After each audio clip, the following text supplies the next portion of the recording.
Hi, my name is Johnny Gartner, and welcome to Season 2, Episode 3 of the Cedar60 Podcast. At Cedar60, our mission is to engage with culture and politics from the distinctive lens of the gospel, and today we are excited to have Dr. Bert Wheeler on the podcast to discuss capitalism and Christianity. Dr. Wheeler, thank you so much for joining us today. Thanks, Johnny. I'm happy to be here. Well, we really appreciate you taking the time. We really want to use the vast resource of Cedarville professors and their vast knowledge of their topics to kind of address how Christians can engage reasonably and responsibly in politics and culture in general. I think one of the foundations of at least the past American conception of economics, which is what you focus on, is capitalism, so we'll definitely address that. But if you could just start with kind of an introduction of, your studies and, kind of your past and what led you to Cedarville, that'd be great. Yeah, thanks. I went through a radical conversion to Christianity when I was 21 years of age. I was already studying economics at the time and just really didn't know what I should do. So I was an undergraduate at that time, between my sophomore and junior year, I believe, I think is when it occurred. I know it was in a summer. And I just continued with economics because I didn't really know anything beyond that. Went into grad school. Okay. I mean, just kept going.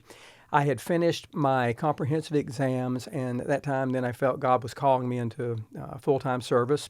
For me, that was a call to preach, so I wanted to go to seminary. I dropped in on my department chair, William Cole, and said, "Dr. Cole, I have received the call to preach." And he said, "Well, Bert, I'm glad that God has your telephone number, but you have to at least tell me you're finishing your dissertation, or I will cut off all of your, all the financial support you're getting right now."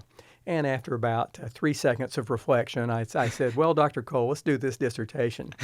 So I did a dissertation quickly. And I think maybe in less than a year, I had the whole thing rolled up and gone. Went to seminary thinking that I would never do much with economics. I looked upon it as old worldly fables and just a very heathen way of looking at the world, which it really is. It is a secular Enlightenment discipline to the core. When I arrived at seminary, I only made it about halfway through the degree. And coming from a PhD, seminary was not exactly on the same level. It was learning a bunch of material, but it was memorizing what other people thought, at least where I went to seminary. And it just didn't really light my fire quite as much as I would have thought. So I dropped out of seminary, although my resume says further study, but I dropped out and worked for 1 year at a Christian college and became very much interested in Christian perspectives on economics. Worked for 4 years at Liberty University, left Liberty in 1992 to come to Cedarville. And so my background has very much influenced the way I look at things. I wouldn't be teaching economics if I wasn't very interested in a Christian and a moral, ethical foundation. So if you could kind of talk about, from your Christian perspective, kind of what economics has meant traditionally towards kind of the modern understanding of economics. And I know that's a really broad thing to address in just a couple minutes, but if you could give it a whirl, we'd appreciate it. Well, of course, we've had economics as long as we've had people. That's one thing. This side of the fall, with the curse upon the world, we have what economists talk about as scarcity. And you couple that with our innate inability to find satisfaction, and you put those two things together, and that's really what economics deals with. But it wasn't until the publication in 1776 of The Wealth of Nations by Adam Smith that really we see the birthplace of modern economics. Now, church people had talked about economics, and it has come up, but really modern econ stems from Adam Smith. And there's a lot that Smith says that is still correct today. And in some ways, we've never gone beyond what Smith said. There's always been a religious overtone to economics just because of the discipline. So if you look at, for instance, economics in the United States, took a big move forward with the establishment of the American Economic Association, late 1800s, early 1900s, and the men that established that association were believers. Now, they were not conservative evangelical believers. Some of them were much more in favor of a social gospel, but they were very religious and were believers. So that element has been with economics always. Yeah. You talked about Adam Smith, pretty foundational person in the understanding of economics. So if you could briefly explain what his basic argument was in The Wealth of Nations, and then kind of talk about how that has led to our modern conception of this term called capitalism and what that means. Yeah. Smith was a political philosopher, and The Wealth of Nations is long. He wrote 2 major books, Theory of Moral Sentiments, which was kind of foundational to The Wealth of Nations, but published more than a decade before The Wealth of Nations. So I would say if you had to distill The Wealth of Nations into a bumper sticker, it has to do with increasing productivity that comes from division of labor, specialization, and expanding the market. And a lot of economics is about trade. People simply trade. That is one thing that is endemic to all of humanity. When people have things, they trade what other people have. And what Smith helped us to do was to understand ways that we could organize culture and society to produce more so we could trade more.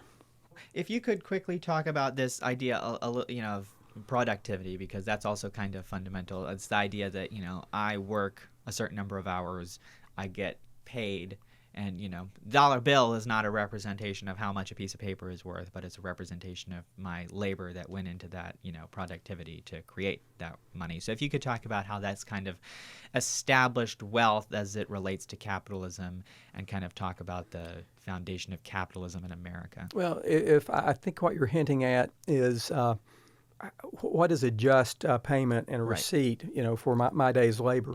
One big thing that Adam Smith didn't get is he ascribed to what we call a labor theory of value, and that says that the value of our product, of the things that we're doing, is inherent completely and wholly and resident in the individual person created in the image of God. And one of the things that we discovered a little bit later on is that it's not just that supply side, but it's also the demand for what you're producing. So when you talk about the wage that you should be receiving, in theory, I can tell you pretty much what it is. It has to do with how much you produce, but then it's what that production itself is worth. What value is it when it's sold on the open market? And so technically we call that marginal revenue product, but it just means that I'm doing something here at Cedarville, and Cedarville is selling it to the students. You guys pay something. So how much, in theory, does what Dr. Wheeler does add to the value of the education? And that's what I should be paid.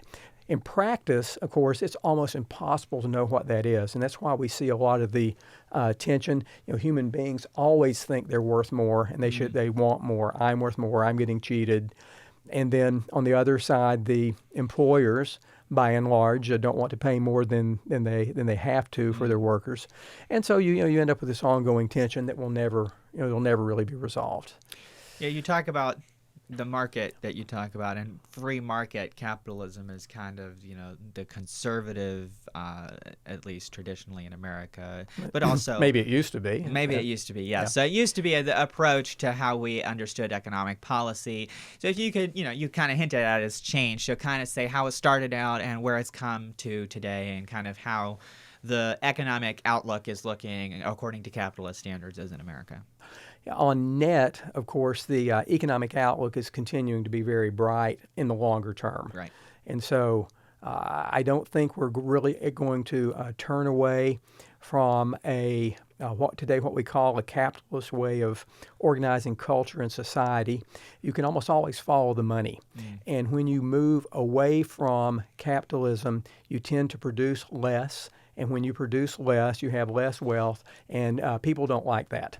So when we can argue about it around the edges, contemporary socialists in the United States are not really socialists in any meaningful sense of the term. Socialism has to do with technically who owns the resources. If they're government owned, then we call that socialist. If they're private owned, we call that capitalist. And today, you don't have people talking about returning the value to the state, the value of the property, and letting the state. I know there was an interesting commercial on the Super Bowl where a producer and author, Larry David, was he was one of the creators of a 1990 show, Seinfeld. Uh-huh. He was on there and going through, acting like he was different places in history, and I thought it was really interesting because you look at the time where he was in the Middle Ages, and he was almost always the king telling someone that they couldn't do something that would have really helped productivity. And it was not until we changed our system to where the king or the queen didn't decide what was good and what was bad that we started really creating a lot of the wealth that we enjoy today. So this idea of socialism versus capitalism is certainly a big argument right now, but something that you've kind of mentioned is historical socialism isn't necessarily what we're seeing in some aspects today. I think you got to call fair shots when you see them, and I think that some people in the conservative side of the argument like to call things socialism that aren't socialism. So if you could define what aspects of our current economic situation we see that are tending towards socialism, and how you see those things not just taking over but continuing down the capitalist structure like you mentioned. I would say that in a natural sense, the economy tends in a socialist direction. Okay. Because people don't like risk, and they want to be taken care of.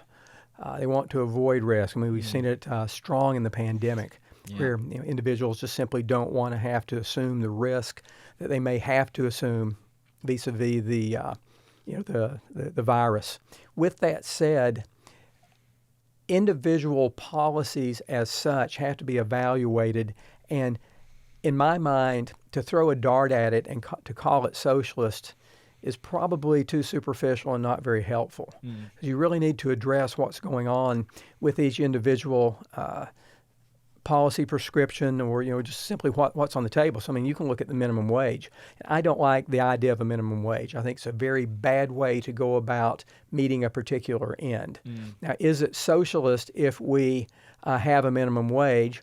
And in a vacuum by itself, the answer is no. But in a cultural setting where a minimum wage is part of the overall what you're doing, if you're chipping away in the direction of a lack of individual autonomy and freedom and control, then you're moving in the direction of socialism. So, could we have a national minimum wage and not be socialist? And the answer is, of course, we could. A national minimum wage is a mistake, but we could do it, and the sun would come up tomorrow morning, and we would not be impoverished. I mean, it would change the distribution of wealth that we have to some extent, probably not to a large extent. It's a lot of political hype, probably more than anything. But it and of itself is not socialist, but it is part of this natural human drift, because we are risk averse and don't like bad stuff happening to us. Yeah. You talked about avoiding risk, but also wanting to achieve productivity, and you kind of talked about, we talked about the market, it's a competition of ideas to see which ideas become the, most productive. How can we foster a system that allows for productivity, but also allows for people to feel secure? Is that possible? Because I feel like if most people thought that was possible, they could get on board with that. But what are some flaws with that argument, or what are the good things about that argument?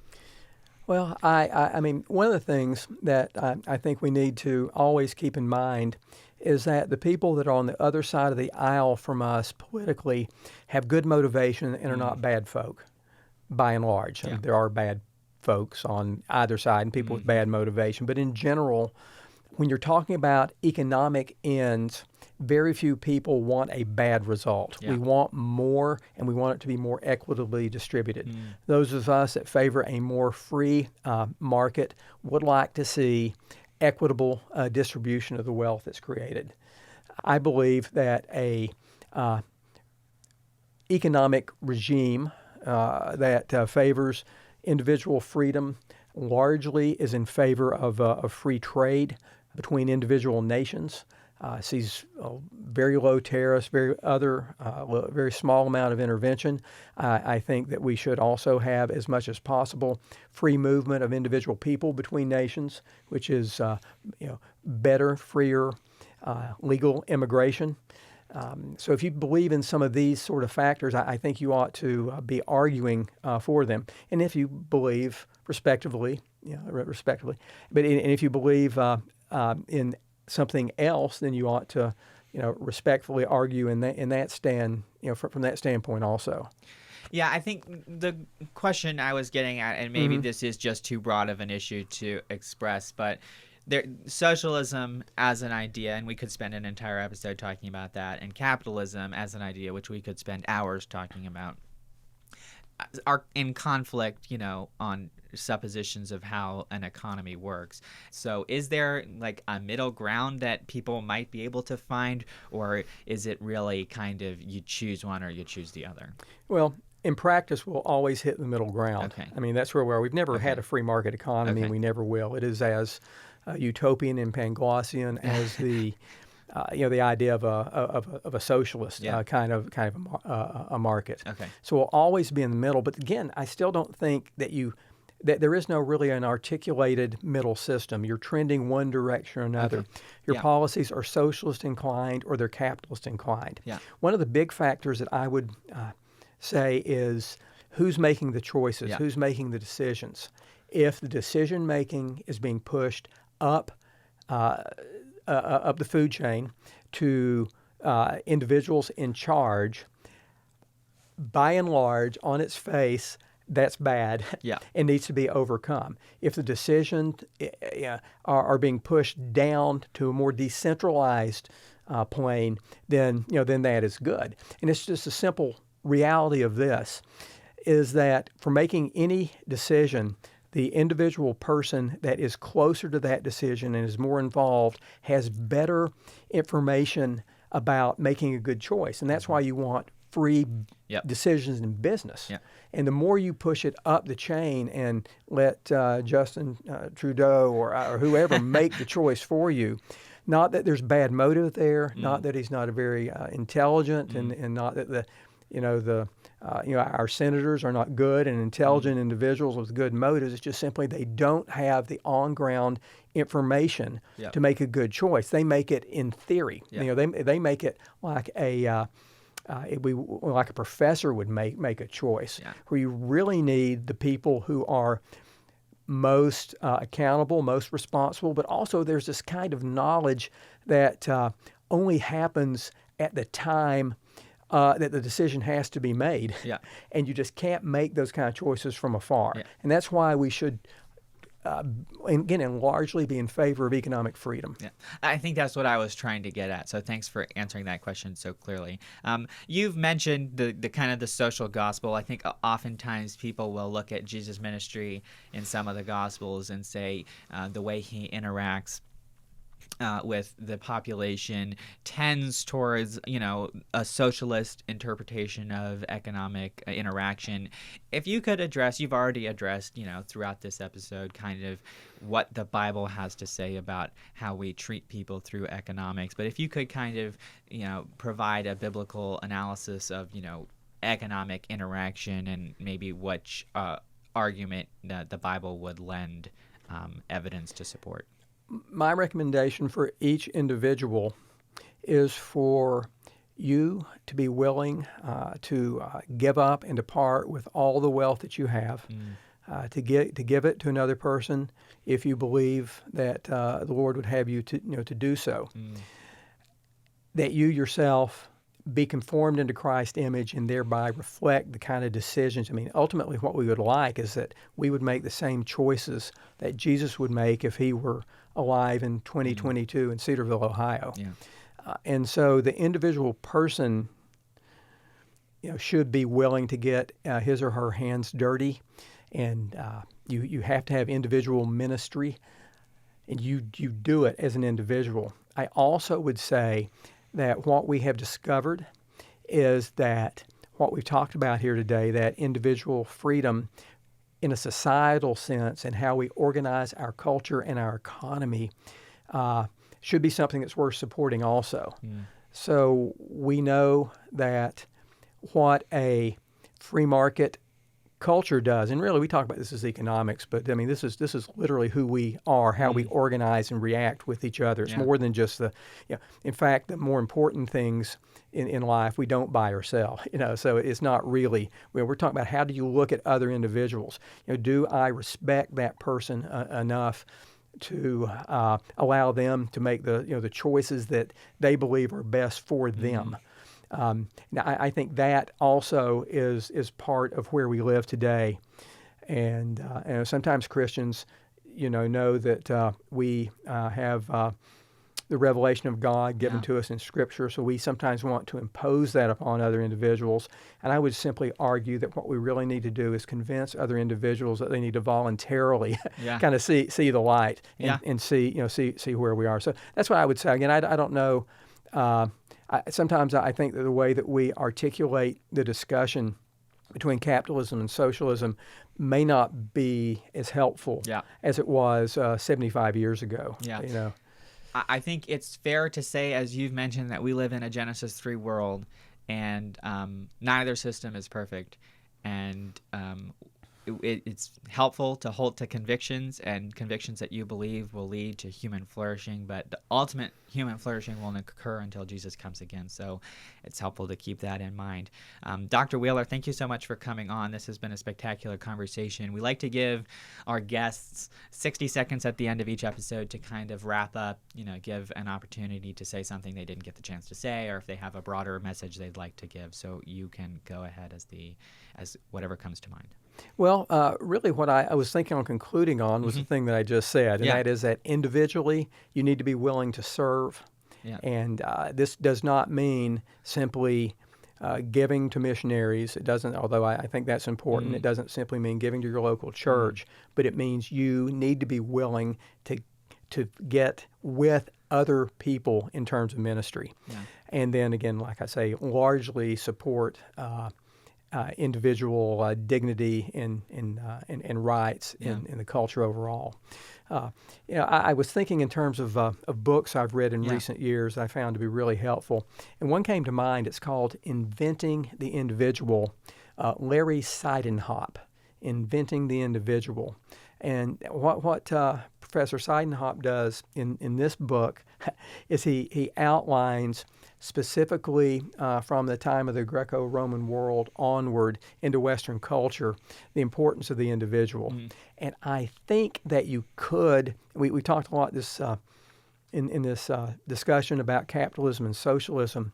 I think a really good way to frame that argument is individualism and collectivism. What this book helps us to understand a little bit more about the individual person. So I would really recommend that book for your voracious readers and listeners to the podcast. Well, we will make sure to put just a link to that book in the description for our listeners so they can check that out. Dr. Wheeler, thank you so much for coming on today. We really appreciate it. Certainly, Johnny. Thank you. Thank you so much for joining us for this week's episode of the Cedar60 Podcast.